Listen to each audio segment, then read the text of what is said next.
آپ کو معلوم ہے قرآن میں 2 دفعہ کہا گیا ہے یوم یفر المرء من اخیہ وامہ وابیہ وصاحبتہ وبنیہ، جس دن بھاگے گا انسان اپنے بھائی سے بھی اور اپنی ماں سے بھی اور اپنے باپ سے بھی اور اپنی بیوی سے بھی اور اپنی اولاد سے بھی۔ کیوں؟ نفسی نفسی نفسی نفسی نفسی نفسی، مجھے بچا لیا جائے، مجھے بچا لیا جائے، میری اولاد کو جھونک دو، میرے ماں باپ کو جھونک دو، میری بیوی کو جھونک دو، بیوی کہے گی میرے شوہر کو جھونک دو، مجھے بچا۔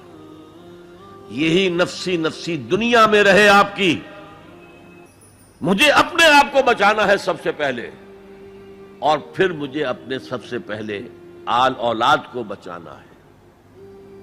یا ایھا الذین آمنوا قوا انفسکم واہلیکم نارا، اے ایمان والو بچاؤ اپنے آپ کو اور اپنے اہل و عیال کو آگ سے۔ یہ کام جو ہے آپ کریں اور سمجھ لیں